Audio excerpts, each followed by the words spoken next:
प्रधानमंत्री नरेंद्र मोदी आज उत्तर प्रदेश में करीब 42,000 करोड़ रुपए की विकास परियोजनाओं का करेंगे लोकार्पण और शिलान्यास। आजमगढ़ में एक जनसभा को भी करेंगे संबोधित।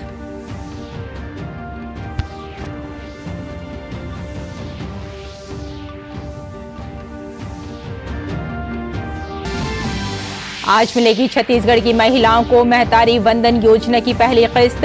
प्रधानमंत्री नरेंद्र मोदी वीडियो कॉन्फ्रेंसिंग के जरिए 70 लाख महिलाओं के खाते में पैसे करेंगे ट्रांसफर।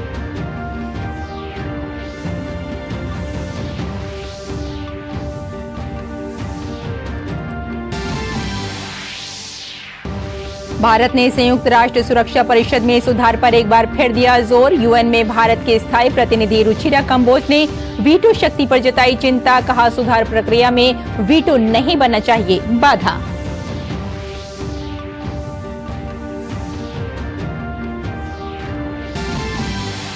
भारत 4 देशों के EFTA ब्लॉक के साथ व्यापार समझौते पर हस्ताक्षर करने के लिए तैयार। अगले 15 साल में भारत में $100 अरब के निवेश का रास्ता होगा साफ।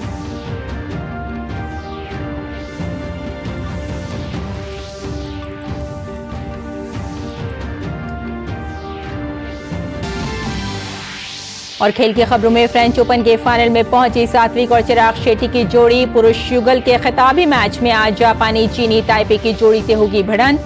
वहीं पुरुष एकल में लक्ष्य सेन को कांस्य पदक से करना पड़ा संतोष।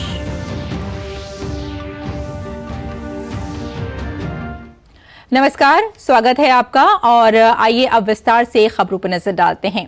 प्रधानमंत्री नरेंद्र मोदी आज अपने उत्तर प्रदेश दौरे पर 42,000 करोड़ रुपए से अधिक की कई विकास परियोजनाओं का लोकार्पण और शिलान्यास करेंगे। देश के विमानन क्षेत्र को बढ़ावा देते हुए प्रधानमंत्री देश भर में 15 हवाई अड्डों के नए टर्मिनल भवनों का उद्घाटन और शिलान्यास भी करेंगे। प्रधानमंत्री लखनऊ और रांची में लाइट हाउस प्रोजेक्ट्स LHP का उद्घाटन करेंगे। प्रधानमंत्री ने इनकी आधारशिला जनवरी 2021 में रखी थी। आज उत्तर प्रदेश में रेल और सड़क बुनियादी ढांचे को सुदृढ़ बनाने के लिए 27,000 करोड़ रुपए से अधिक की परियोजनाओं का भी शुभारंभ होगा।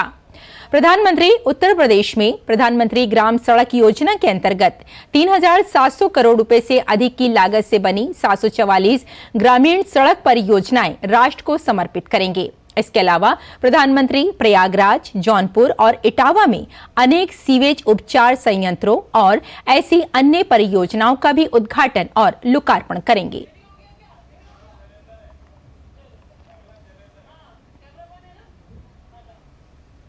और इस खबर पर हमारे संवाददाता हमारे साथ जुड़ गए हैं शैलेंद्र। आइए उनसे बात करते हैं।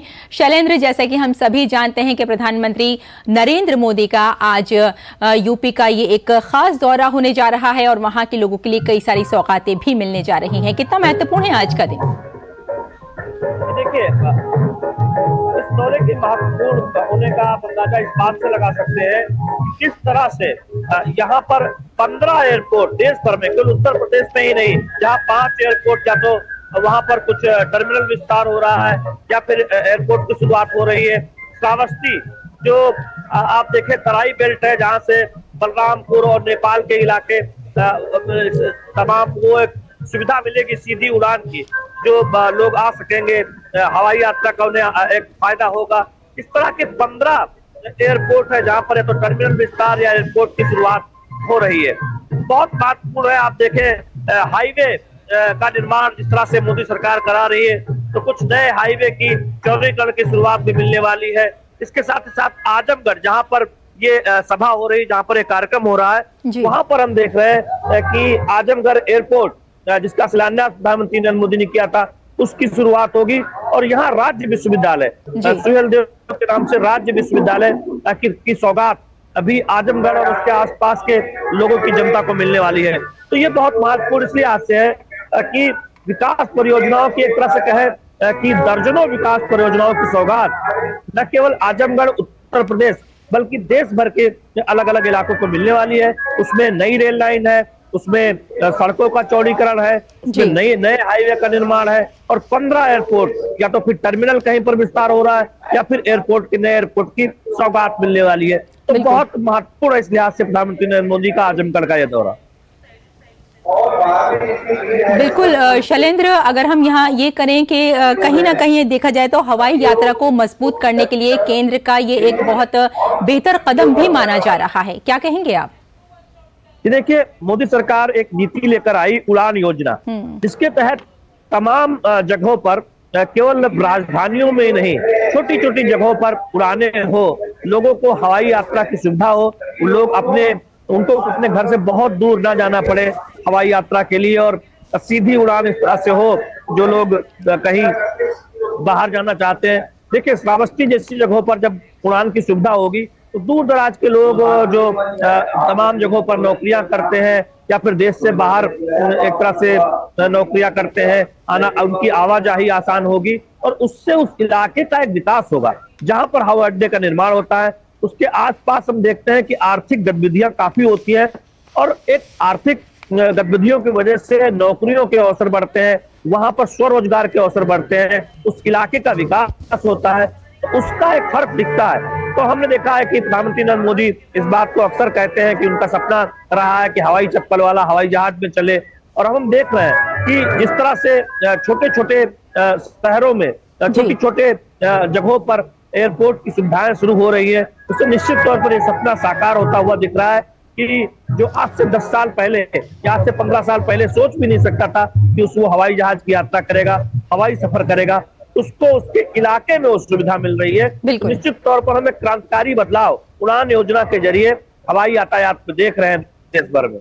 बिल्कुल, ये कहा जा सकता है कि उत्तर प्रदेश को जो विकास परियोजनाएं आज दी जा रही हैं, जो सौगात दी जा रही हैं, उसमें कहीं ना कहीं एक नई तस्वीर हमारे सामने होगी। और खास बात यह है कि जो विकसित भारत हम ये कहते हैं कि जितनी भी सुविधाएं आम लोगों को पहुंच रही हैं तभी भारत जो है विकसित हो पाएगा। और कहीं ना कहीं आज की जो परियोजनाएं हैं जो कि दी जा रही हैं उत्तर प्रदेश को, इसमें भी कहीं ना कहीं इसका एक रोल होगा।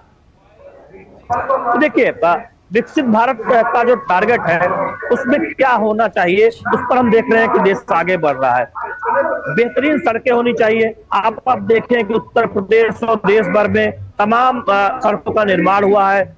हाईवे के साथ साथ रेल कनेक्टिविटी बेहतर होनी चाहिए। रेल कनेक्टिविटी बेहतर हुई है, नई नई ट्रेन, आधुनिक सुविधाओं वाली ट्रेन शुरू हुई है, वंदे भारत शुरू हुई है, अमृत भारत शुरू हुई है, जिससे आधुनिक सुविधाएं मिले, तेज रफ्तार वाली ट्रेन मिले, मेट्रो का विस्तार हुआ है। आप देखें कि उत्तर प्रदेश मेट्रो नेटवर्क वाला सबसे ज्यादा शहरों वाला शहर है। अब आगरा में मेट्रो की शुरुआत हो रही है। आप देखें उत्तर प्रदेश के नोएडा में मेट्रो का विस्तार कितना हुआ है, गौतम बुद्ध नगर में और विस्तार आगे हो रहा है। नमो भारत जो नमो रेलवे नेटवर्क है, फास्ट ट्रेन मेरठ, उस तरह से उस पर आगे बढ़ा जा रहा है। रैपिड ट्रेन शुरू हो रही है, तो रेलवे नेटवर्क को बेहतर बनाया गया है आम लोगों के हिसाब से। तीसरी बात है कि हम देख रहे हैं कि आप जल यातायात को भी देखें तो उसे आगे बढ़ाने का काम हुआ है। तो इसके साथ ही साथ मैन्युफैक्चरिंग पर बहुत ध्यान दिया गया है कि भारत में मैन्युफैक्चरिंग का एक हब बनाने की तरफ पर आज हम देख रहे हैं कि चाहे वो कलपुर्जों का निर्माण हो हवाई जहाज के लिए, चाहे वो मोबाइल का निर्माण हो, ऐसे तमाम, या डिफेंस सेक्टर में आप देखें तो लखनऊ में जिस तरह से काम हुआ है, ये दिखाता है कि भारत उस दृष्टिकोण के साथ आगे बढ़ रहा है जहां हम सिर्फ आत्मनिर्भर भारत की बात नहीं करते, जहां हम स्वदेशी उत्पादों को बढ़ावा देते हैं और जहां हम दुनिया के लिए साजो सामान बनाने की तरफ आगे बढ़ रहे हैं। बिल्कुल शैलेंद्र, ये कहा जा सकता है कि जितने भी परियोजनाएं हैं जिनका लोकार्पण होगा प्रधानमंत्री के द्वारा, और कहीं ना कहीं इसमें जो उत्तर प्रदेश की जो लोग हैं उनको एक नई तस्वीर सामने आएगी उत्तर प्रदेश की। बहुत बहुत धन्यवाद हमारे साथ जुड़ने के लिए और इस तमाम जानकारी के लिए। फिलहाल एक छोटे से ब्रेक के लिए रुकते हैं, जल्द हाजिर होते हैं। आप देखते रहिए DD न्यूज।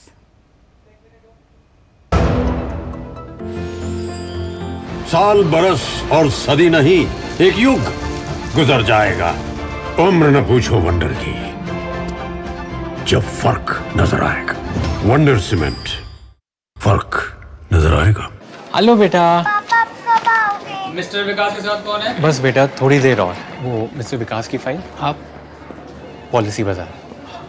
मैम, आपका हेल्थ इंश्योरेंस क्लेम अप्रूव हो गया है, अब आप सर को घर ले जा सकती हैं। क्लेम के टाइम पे हमेशा आपकी हेल्प को तैयार। पॉलिसी बाजार, 1 करोड़ का हेल्थ इंश्योरेंस सिर्फ 390 रुपए महीने से शुरू। कोविड ने हम लोगों को work from home and flexibility दोनों सिखा दी। Handling my job responsibilities and अपना घर। एनपीएस भी इसी तरह फ्लेक्सिबल है। इन्वेस्टमेंट ऐप के थ्रू अपना अकाउंट इजीली ओपन किया और अब उसी ऐप के थ्रू अपना अकाउंट फुल्ली ऑपरेट कर रहा हूं। कोई रिस्ट्रिक्शन नहीं है, किसी भी समय लॉग इन कर सकता हूं और अपने इन्वेस्टमेंट की अमाउंट चेंज भी कर सकता हूं। जितना पॉसिबल होता है उतना अपने इनकम से बचाता हूं और अपने एनपीएस अकाउंट में इन्वेस्ट करता हूं। अपने बेहतर कल को सुनिश्चित करने के लिए एनपीएस जरूरी है। यारो, शादी तो मैं प्रीति से ही करूंगा। कॉलेज टॉप करके अच्छी सी नौकरी लूंगा, झट से प्रीति को प्रपोज कर दूंगा और फैमिली हॉलिडे स्पेन में। वाह यार, मैं तेरी प्लानिंग का बड़ा फैन। तू आज ही एसबीआई में अपना सेविंग्स अकाउंट ओपन कर ले और अपने स्पेन हॉलिडे की सेविंग शुरू कर दे। एसबीआई सेविंग्स अकाउंट के साथ पाइए सेफ, सिक्योर, कन्वीनियंट बैंकिंग और ग्रेट कस्टमर सर्विस। एसबीआई, देश का फैन। साल बरस और सदी नहीं, एक युग गुजर जाएगा। उम्र न पूछो वंडर की, जब फर्क नजर आएगा। वंडर सीमेंट, फर्क नजर आएगा। एक बार फिर आपका स्वागत है। आइए कुछ और खबरों की ओर बढ़ते हैं। प्रधानमंत्री नरेंद्र मोदी वीडियो कॉन्फ्रेंसिंग के जरिए छत्तीसगढ़ में महतारी वंदन योजना की पात्र महिलाओं को आज योजना की पहली मासिक किस्त का वितरण करेंगे। ये योजना राज्य की पात्र विवाहित महिलाओं को मासिक प्रत्यक्ष लाभ अंतरण के रूप में 1,000 रुपए प्रति माह की वित्तीय सहायता प्रदान करने के लिए छत्तीसगढ़ में शुरू की गई है।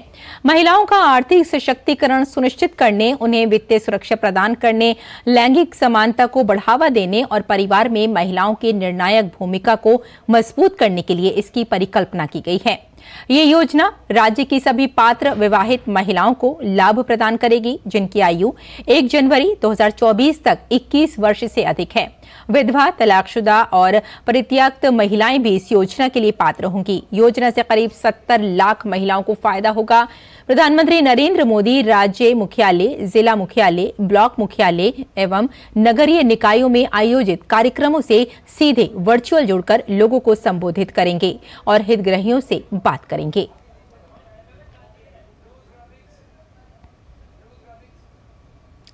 और इस खबर पर हमारे साथ जुड़ गए हैं सलमान हैदर। और सलमान हैदर हमारे साथ जुड़ गए हैं इस खबर पर। तो सलमान, आपसे जानना चाहेंगे कि अभी जैसे कि हमने जाना कि खास बात यह है कि महिलाओं की जो भूमिका है उसे सशक्त करने के लिए,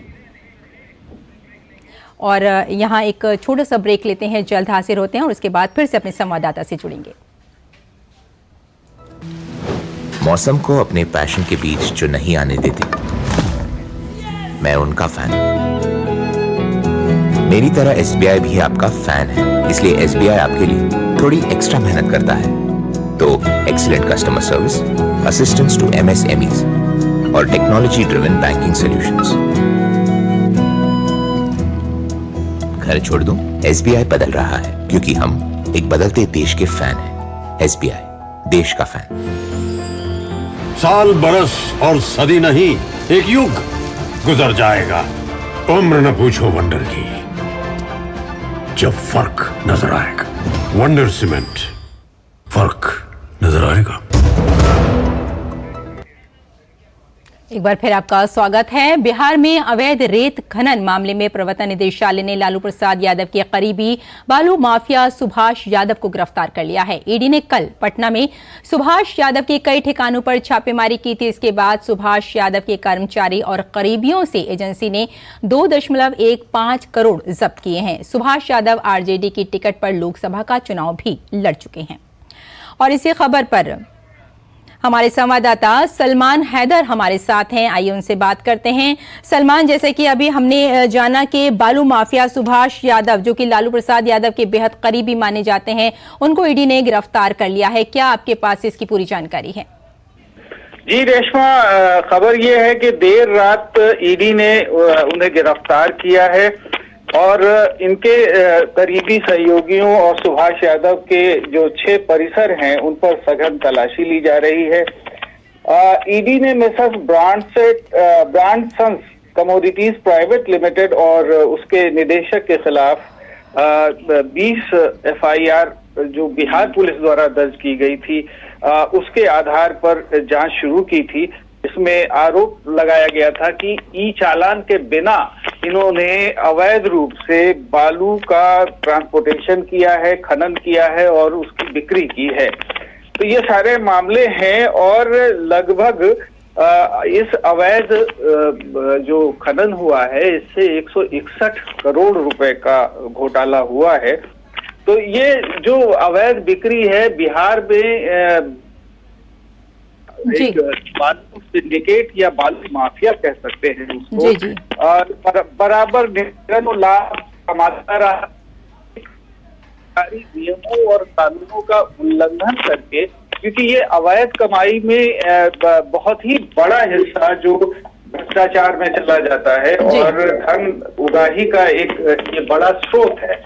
तो इस तरह से अभी ये जो जांच चल रही है, ईडी ने एक बड़ा मामला पकड़ा है और उम्मीद है कि इसमें बहुत सारे लोग जद में आएंगे जो पहले बहुत ही पावरफुल रहे हैं, मसलमैन रहे हैं। न सिर्फ लालू की पार्टी बल्कि अन्य पार्टियों का मामला भी बन रहा है। बिल्कुल सलमान, आप इस खबर पर अपनी नजर बनाए रखें और आपसे इसकी जानकारी लेंगे, अपडेट लेंगे। फिलहाल के लिए बहुत बहुत आपका शुक्रिया।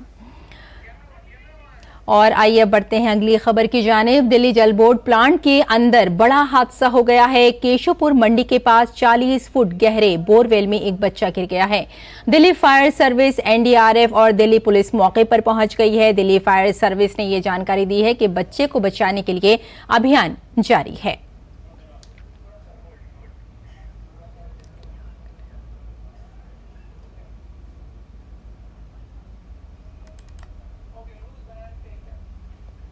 केंद्रीय विद्युत और नवीन एवं नवीकरणीय ऊर्जा मंत्री आर.के. सिंह और केंद्रीय सामाजिक न्याय और आधिकारिकता मंत्री डॉक्टर वीरेंद्र कुमार आज मध्य प्रदेश में एनटीपीसी आरईएल के बरेठी सौर ऊर्जा परियोजना की आधारशिला रखेंगे। 3,200 करोड़ रुपए के निवेश से बरेठी सौर ऊर्जा परियोजना आकार लेगी और इसके पूरा होने पर 3 लाख से अधिक घरों तक बिजली पहुंचाई जा सकेगी।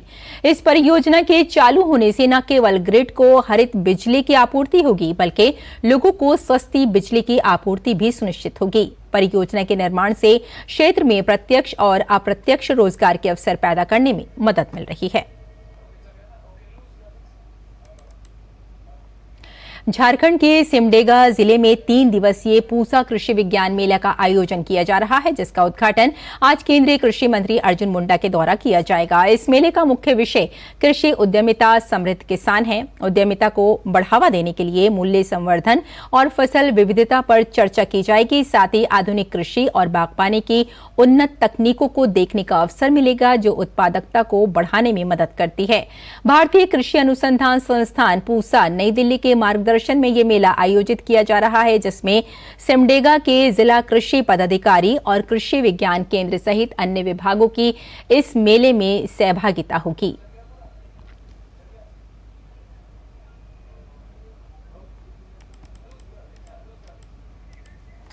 भारतीय संस्कृति से उपजा योग एक प्राचीन प्रथा है, जो किसी भी व्यक्ति के मानसिक और सामाजिक अस्तित्व को बढ़ावा देने के साथ साथ तन और मन को संतुलित करने के लिए जानी जाती है। प्रधानमंत्री नरेंद्र मोदी की अंतर्राष्ट्रीय योग दिवस की पहल के बाद से पिछले 10 वर्षों में दुनिया के तमाम देशों का योग के प्रति झुकाव देखने को मिल रहा है।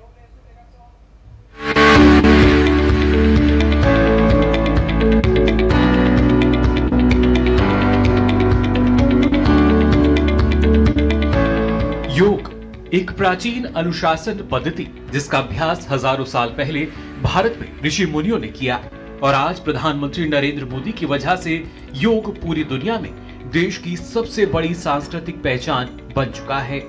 दरअसल योग के समग्र महत्व को जानते हुए प्रधानमंत्री नरेंद्र मोदी ने 27 सितंबर 2014 को संयुक्त राष्ट्र महासभा में अपने भाषण के दौरान अंतर्राष्ट्रीय योग दिवस मनाने का प्रस्ताव रखा, जिसके बाद 177 देशों ने इसका समर्थन किया और संयुक्त राष्ट्र ने 21 जून 2015 को अंतर्राष्ट्रीय योग दिवस घोषित करते हुए पहली बार विश्व स्तर पर आयोजन हुआ। वर्ष 2015 में सद्भाव और शांति के लिए योग थीम पर आधारित पहले आयोजन के नाम 2 गिनीज वर्ल्ड रिकॉर्ड भी दर्ज हुए। पहला पीएम मोदी के नेतृत्व में 35,985 लोगों का एक स्थान पर योग करना, और दूसरा 84 देशों के लोगों द्वारा योग दिवस को साझा करने का रिकॉर्ड। इसके बाद 2016 से 2023 के दौरान अंतर्राष्ट्रीय योग दिवस की थीम की बात करें तो वर्ष 2016 में थीम रहा युवाओं को जोड़ने का, वर्ष 2017 का थीम रहा स्वास्थ्य के लिए योग, वर्ष 2018 का थीम रहा शांति के लिए योग, तो वहीं वर्ष 2019 का थीम क्लाइमेट एक्शन के नाम रहा, जबकि वर्ष 2020 का थीम रहा स्वास्थ्य के लिए योग, घर पर योग। वहीं वर्ष 2021 सेहत के लिए योग की थीम पर आधारित रहा। वर्ष 2022 की थीम रहा मानवता के लिए योग, जबकि 9वें अंतर्राष्ट्रीय योग दिवस 2023 का थीम वसुधैव कुटुंबकम के लिए योग रहा, यानी एक पृथ्वी, एक परिवार और एक भविष्य।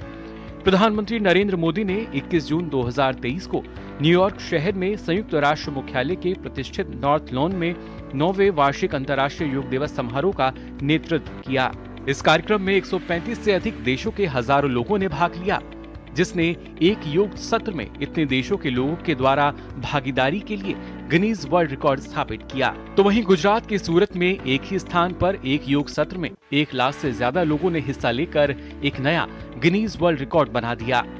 9वें अंतर्राष्ट्रीय योग दिवस का मुख्य आकर्षण योग के महासागरीय रिंग यानी आर्कटिक से अंटार्कटिका तक योग, उत्तर और दक्षिण ध्रुवों पर योग भारतमाला और योग सागरमाला का निर्माण। लगभग 23.14 करोड़ लोग इसमें शामिल हुए। 19 भारतीय नौसेना जहाजों पर सवार होकर लगभग 3,500 नौसैनिकों ने योग दूत बनकर राष्ट्रीय और अंतर्राष्ट्रीय जल क्षेत्रों में 35,000 किलोमीटर से अधिक की यात्रा की। ग्रामीण समुदाय को योग से जोड़ने के लिए भी जागरूक किया गया। आयुष मंत्रालय ने हर घर आंगन योग का संदेश दिया। पंचायतों, आंगनवाड़ी, स्वास्थ्य एवं कल्याण केंद्रों, स्कूलों में योग हुआ। लगभग 2 लाख सामान्य सेवा केंद्रों, आयुष ग्राम इकाई पर भी योग प्रदर्शन हुआ। प्रधानमंत्री नरेंद्र मोदी का मानना है कि यह मन और शरीर की एकात्मकता, विचार और कार्य, संयम और संपूर्णता, मनुष्य और प्रकृति के बीच सामंजस्य, स्वास्थ्य और कल्याण के लिए एक समग्र दृष्टिकोण का प्रतीक है, जो जीवन शैली को बदलकर और चेतना जागृत कर कल्याण में मदद कर सकता है। Bureau report, DD news. और यहाँ रुकते हैं एक छोटे से ब्रेक के लिए, जल्द हाजिर होते हैं। आप देखते रहिए डीडी न्यूज। पॉलिसी बाजार करा जिदुषा होके नो हिताकुशी। समझ में आया? मैंने कितनी बार हिंदी में समझाया कि पॉलिसी बाजार से कंपेयर करके कार इंश्योरेंस पे 8,000 रुपए तक बचा सकते हो, पर कुछ लोगों को अभी तक समझ नहीं आया, तो मैंने सोचा जापानी में समझा देता हूँ। साल, बरस और सदी नहीं, एक युग गुजर जाएगा। उम्र न पूछो वंडर की, जब फर्क नजर आएगा। वंडर सीमेंट, फर्क नजर आएगा। लड्डू हम यहाँ बैठे बैठे पैसे बना सकते हैं।